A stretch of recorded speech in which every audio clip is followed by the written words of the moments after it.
Y vamos a conversar hoy día sobre, cuáles son todas las posibilidades de diálogo y lo que está ocurriendo, lo que es verdad, lo que no es tan verdad. Y vamos a conversar con la presidenta de Evópoli, Luz Poblete. Gracias por estar acá con nosotros, Luz. No, muchas gracias, Fernando, por esta invitación. A ver, déjame entrar preguntando así al tiro. ¿Tú ves o percibes que puede haber algún grado de, llamémoslo así, de retroceso en la idea de hacer un nuevo proceso, un proceso que sea lo más involucrado la gente, los ciudadanos posible, un proceso que lleve a una nueva constitución y que para eso no se puede trabajar en pedacitos o en parcialidades de partidos, sino que hay que hacer un concurso amplio? ¿Tú ves que eso eventualmente puede ser o pueden primar de pronto, después de un ratito, las voces que dicen, oye, la regla del juego era que se volvía la constitución vigente, así que volvamos a la constitución vigente? No veo ninguna posibilidad de que haya un retroceso en un compromiso que hicimos quienes estuvimos como representando con representación parlamentaria, me refiero como políticos. El compromiso lo hicimos antes de la campaña, durante y después, y yo creo que hay consenso absoluto de que si ganaba el rechazo, el proceso constituyente debía continuar y lograr el anhelo de una nueva constitución.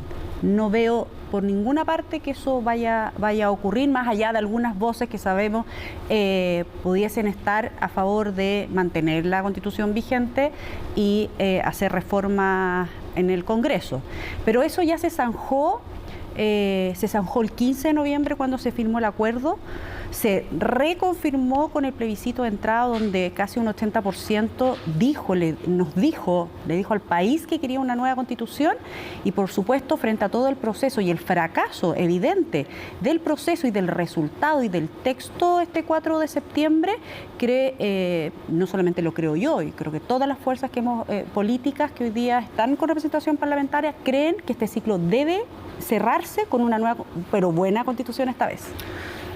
Luz Poblete, Evópoli es un partido relativamente nuevo, si tú quieres, pero le ha tocado participar en dos procesos constitucionales, porque Evópoli de alguna manera incorporó dentro de su crecimiento cuando estaba partiendo. Así es.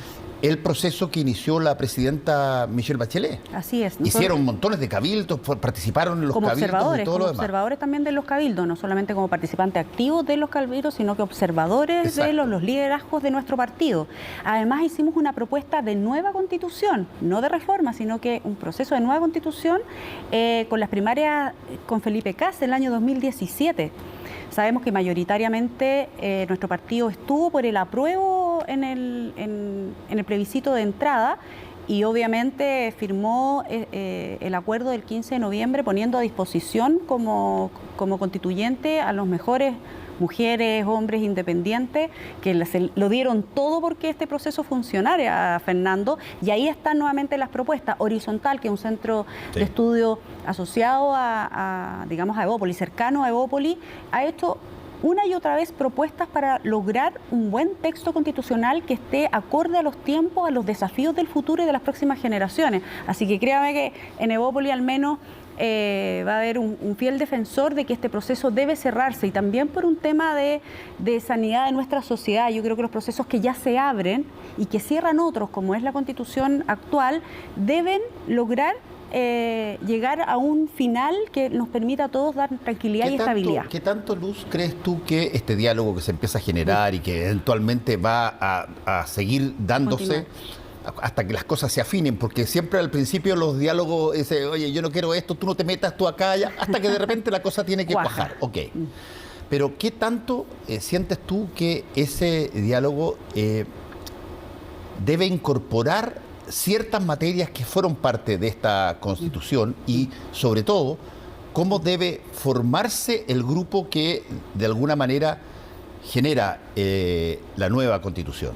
Bueno, ahí son dos cosas distintas, sí. Porque uno, primero, ponernos de acuerdo en los principios generales de cómo queremos que continúe este proceso. Y lo primero es habilitar desde el Congreso la reforma que permita darle continuidad, para un poco zanjar este fantasma o esta sensación con la cual comenzaste de un cierto retroceso y de mantener el artículo 142 famoso, porque hasta el momento efectivamente es así. Terminado el proceso del rechazo, se mantiene la Constitución vigente, que es adecuado, tenemos que seguir funcionando, ¿verdad?, como Estado, y hay que hacer esa habilitación primero. Lo otro es el principio de cómo vamos a hacer que la ciudadanía, que fue la que empujó este proceso, que fue la que fue protagonista de esta campaña, y lo sabemos a través de las organizaciones de la sociedad civil, nosotros mismos como Chile Vamos pusimos por delante a esa sociedad civil para que pudiésemos llegar a los resultados que llegamos con sus propias inquietudes respecto de este texto. Creemos que también tiene que participar de la redacción del próximo texto. ¿Y cómo? Y lo segundo es también tenemos que escuchar esa voz de las personas y de la opinión pública, ¿no?, donde la participación de expertos, veamos qué entendemos por expertos, cómo se va a describir ese como perfil del experto, porque no necesariamente experto es igual a abogado constitucional, ¿te fijas? Y eso también es una conversación que se tiene que dar en esta mesa que ha iniciado sus conversaciones y que las va a continuar con propuestas concretas. Decirte el cómo ahora es como decir, bueno, estamos elaborando efectivamente esa propuesta porque hay que escuchar esas dos tendencias que hay.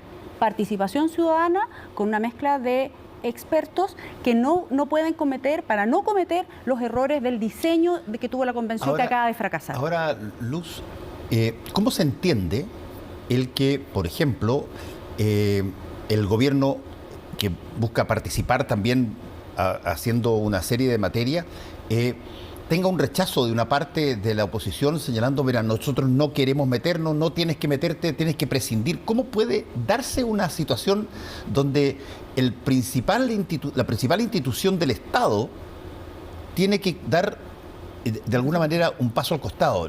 Es difícil de entender esa situación. Sí, no es tan difícil de entender a propósito de los resultados del 4 de septiembre. Convengamos que fue este mismo gobierno, a través de su programa y de su campaña presidencial, y asumiendo en marzo, que asoció directamente el proceso constitucional y este texto, por algo estaba, empujó, acompañó, apoyó, casi al borde, para algunos no tan borde, del intervencionismo a propósito de una opción que fracasó el 4 de septiembre.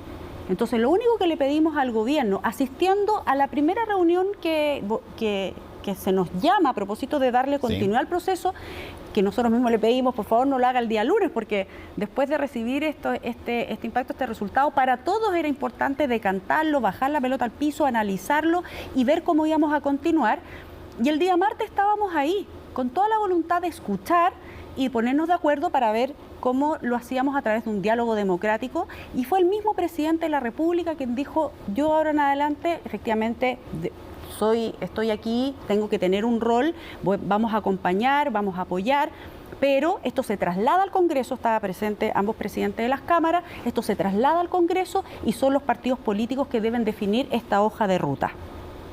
Entonces, ¿cómo se entiende que nosotros iniciando ese diálogo, y además con presencia de la ministra Sexpress, que en ese minuto había sido recién nombrada esa misma mañana, que efectivamente entendió ese mandato y había estado en estas dos reuniones iniciales, total y absolutamente iniciales, estuvo presente la ministra? Entonces, no nos parece, y yo creo que no solamente un sentir de Chile Vamos, nosotros fuimos quienes nos atrevimos a decir, pero hecho ese compromiso, entendiendo además el presidente explícitamente de que él tenía que ocuparse, después de 6 meses que estuvo concentrada sus energías en este proceso constitucional y en esta campaña, que se preocupara de las urgencias. Acabamos de ver, ¿verdad?, cómo está desatada la violencia, la inseguridad que sienten los ciudadanos, cómo está desatada también la inflación y el costo de vida de las personas, y es ahí donde él tiene que poner su energía. Se lo pedimos expresamente y él también fue el primero en decirlo. Entonces, cuando tú ves a la vocera que a 2 reuniones se siente con la autoridad de hacer una vocería al respecto, o un anuncio, o lo que fuera, o un Twitter, diciendo que habían acuerdos cuando habían conversaciones con una tremenda disposición, tremenda disposición de todos los partidos políticos, tanto quienes perdieron su opción el domingo como quienes ganamos. Y al decir ganar, no estoy diciendo que nosotros tengamos en ningún caso alguna sensación de triunfalismo o nosotros atribuirnos ese, pero sí tenemos una mayor responsabilidad, Fernando, de conducir bien este proceso y de tratar de, entre todos, elegir el mejor camino para cerrar este ciclo constitucional. Ya, okay. Entonces, en ese sentido es bueno... Tomando en cuenta todo lo que pasó en la semana, en las semanas, o sea, en los días inmediatamente posteriores al plebiscito de salida, incluyendo todo lo que tú acabas de contar, sí. ¿Cómo ves que se de alguna manera armoniza un camino? Porque lo único que todo el mundo sabe es que si es que efectivamente va a haber una posibilidad de generar una nueva constitución con una nueva y buena constitución, tal cual como le quieran llamar, pero una nueva que no es la que fue plebiscitada en contra, y necesariamente se va a tener que recurrir a muchas voluntades que estén dentro de ese camino, sí. con yo te digo, buena fe. Buena fe. ¿Qué tanto sientes tú que hay espacio para eso y dónde deberían estar los pilares que sostienen ese camino? ¿Sabes qué? Yo creo que lo hay. Lo hay, porque cuando uno recibe un golpe así de grande, porque primero yo creo que no tenemos nada que celebrar, vamos a celebrar cuando tengamos una nueva... A usted les tocó recibirlo con el plebiscito de entrada. Así que entendemos muy bien. Así que en eso mucha humildad y mucha responsabilidad y mucha prudencia, porque efectivamente no tenemos nada que celebrar, vamos a celebrar cuando tengamos una constitución buena, que mayoritariamente, y no quiero ser cliché con esto, pero que realmente nos una, y en el unirnos va a ser un plebiscito de salida donde mayoritariamente sea aprobada. O sea, eso es lo primero que todos tenemos, y todos lo entendemos así. Yo creo que aquí no hay nadie que pueda decir, voy a llevarme la pelota para mi casa y yo voy a hacer lo que yo quiera, yo voy a dictar las reglas de este juego. Claro, vamos a hacer la antigua con 9 hombres que están encerrados y que son, qué sé yo, constitucionalistas. Por ejemplo, ¿tú crees que es necesario que haya paridad? ¿Es necesario que haya, por ejemplo, presencia de pueblos originarios de acuerdo, según lo que he escuchado, a los votos que sacan, más que a dedo, digamos? ¿Cuáles son las variables que tú crees que continúan de este proceso y cuáles son las nuevas variables que deberán entrar? Sí. Bueno, lo que hemos efectivamente conversado, porque hasta ahora hemos tenido estas 2 conversaciones con mucha disposición, con mucha voluntad, y por eso no hay que perder las confianzas. Entonces, decirle al gobierno que se retire, al menos mientras no lleguemos a los acuerdos y estemos en estas discusiones donde tenemos que definir mucho detalle, sí definimos principios generales. Y esos principios son que tiene que tener participación ciudadana, que esa participación no puede dejar fuera la paridad, que es algo que al menos en este proceso que es extraordinario, que es único y que tiene que llegar, debe estar presente la paridad. Sabemos que la participación de los pueblos originarios debe darse, pero de una proporción distinta, porque estuvieron sobre representados, y eso generó, porque no es solo que hayan estado sobre representados, sino que lo que significó en el texto final, que finalmente fue rechazado el 4 de septiembre, y eso hay que considerarlo. Lo mismo la participación de los independientes, eso también nos dimos cuenta que no eran independientes, que efectivamente tenían una ideología detrás de eso, que también tiñó muchas de las causas identitarias que se vieron en el texto rechazado. Pero tienen que participar, sin duda, y hay mecanismos para poder hacerlo. Creo que los otros son los plazos. Sabemos que ya el año 2024 vamos a volver a nuestro ciclo electoral, ¿verdad? Entonces el próximo año debe quedar cerrado antes de fin de año. Entonces creo que acortar también el desarrollo, ¿verdad?, de este nuevo órgano ciudadano representativo ahí para la redacción, y eso va a tener que tener una idea. Insisto, estas son ideas que están sobre la mesa, que uno las puede comentar porque hay bastante consenso o acercamiento. En el cómo, en el detalle, Fernando, no te puedo dar, porque efectivamente estamos todos generando nuestras propuestas con esos detalles, pero este órgano más experto y la presencia de cómo se va a componer, quiénes la conforman, quiénes las eligen, son materias que vamos a tener que discutir en esa mesa. Pero sí hay un acercamiento de que tiene que haber presencia de expertos que pueda sentar ciertas bases democráticas para ese nuevo texto, que tiene que definir el reglamento para no perder 3 hasta casi 4 meses que se perdió. No digo que se perdió porque era la primera vez que se realizaba, pero ese reglamento ya se puede determinar previamente antes de iniciar el trabajo de los nuevos convencionales o ciudadanos que van a redactar la Constitución. Y eso son cosas que ya uno podría decir cuaja. El cómo, el detalle, la conformación que los elige son parte de las propuestas que vamos a discutir. Ahora, una cosa que tú ya mencionaste y que me parece central en todo esto es que es inevitable sacar lecciones de lo que pasó. Sí, claro. Y fíjate que no es tan fácil como parece. Mucha gente dice, obvio, claro que hay que sacar lecciones, pero de repente uno se encapsula, genera lo que en términos comunicacionales se llama group thinking, pensamiento de grupo o de qué sé yo, burbuja. Exacto. Y donde, claro, entonces, como todos los que me reúno, como todas las personas con las que me veo, como todas las personas con las que converso, son prácticamente de la misma serie, tengo un fenómeno que en comunicaciones se llama ilusión de unanimidad. Y de pronto, que yo creo que fue parte de lo que pasó con el 80-20 del plebiscito de entrada. Hubo gente, probablemente en la convención, que creyó que el mandato era absolutamente abierto en todo orden de cosas para que pudieran hacer cualquier cosa, y si se iba a perder porcentaje, se iba a perder un pedacito porcentaje nomás. Bueno, esa elección del 80-20 y después la elección del plebiscito de salida requieren que las personas tengan la capacidad de no solamente unirse y generar una instancia, pero que además eso le haga sentido a las personas. Sí. Y que tenga la sensación de que aquí no hay una revancha otra vez, no hay, qué sé yo, ahora me toca a mí. Gustito, ahora me toca a mí. Bueno, yo ahí te puedo decir 2 cosas. Uno, por lo mismo hay que hacerlo sin pausa pero sin prisa, como dice el dicho, ¿no?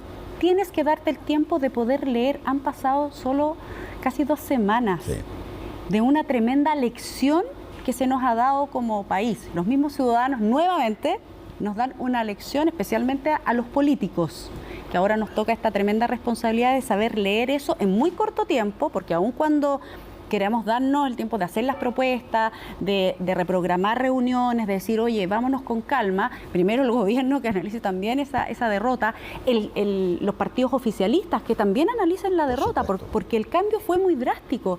Incluso quienes estuvimos por el rechazo tampoco nos imaginábamos, porque no nos le damos la suerte entre gitanos, digamos. Yo creo que cualquier apuesta que pudiéramos haber hecho ni se acercaba a los resultados, y eso también hay que leerlo.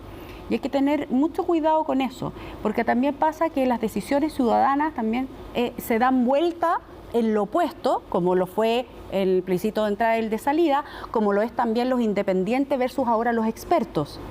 Pero no por eso suele ser lo más correcto. A veces uno tiene que tomar decisiones impopulares, sabiendo que al final, a la larga, se nos debiera ser la alternativa más correcta.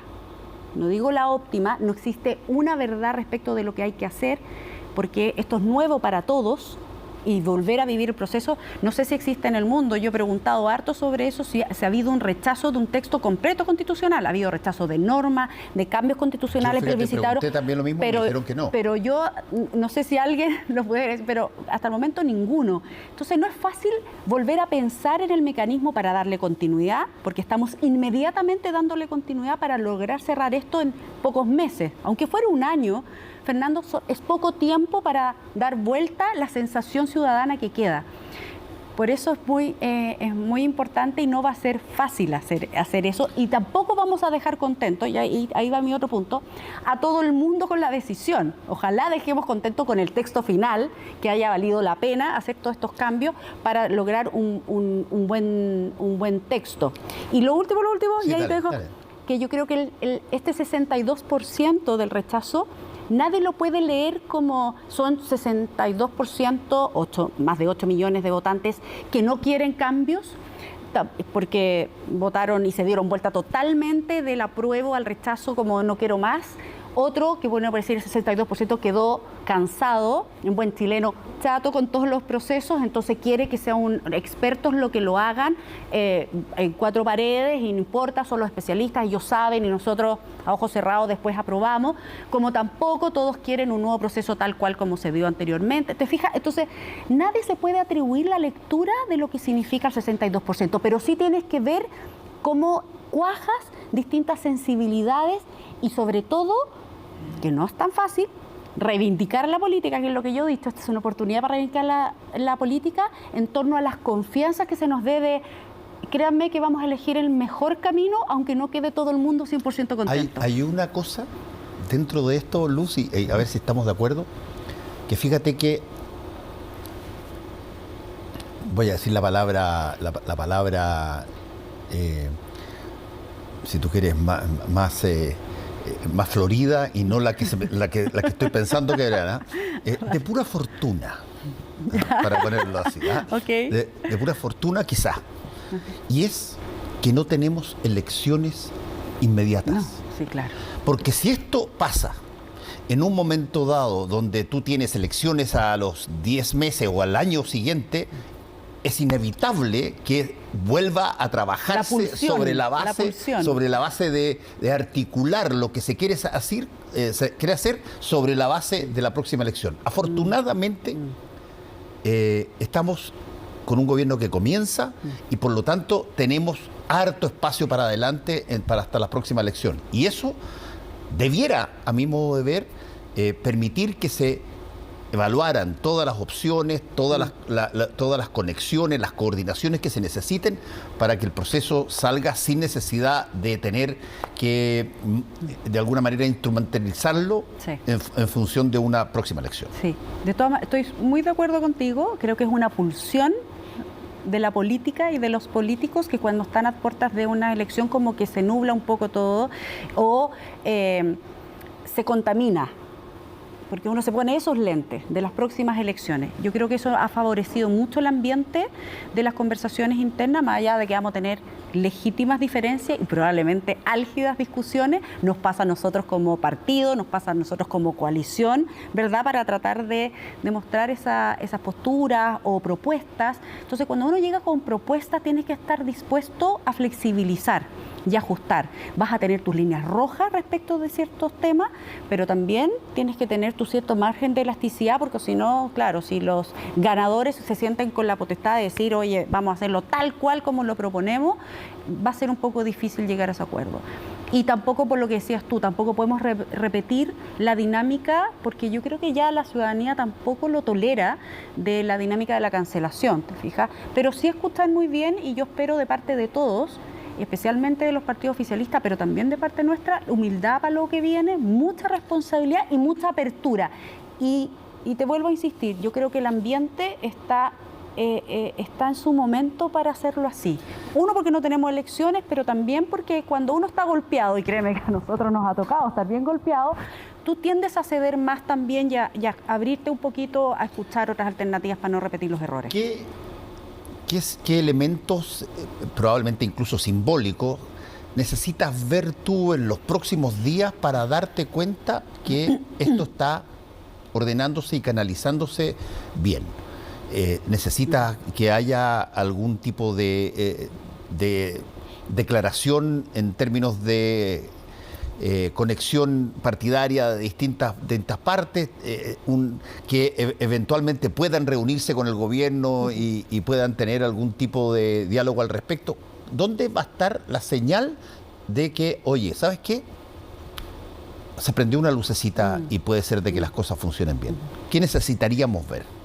Mira, yo creo que la primera señal es que el gobierno se mantenga al margen y que se note que está preocupado y que su energía no está con la oreja puesta acá y que las prioridades están en otro lugar.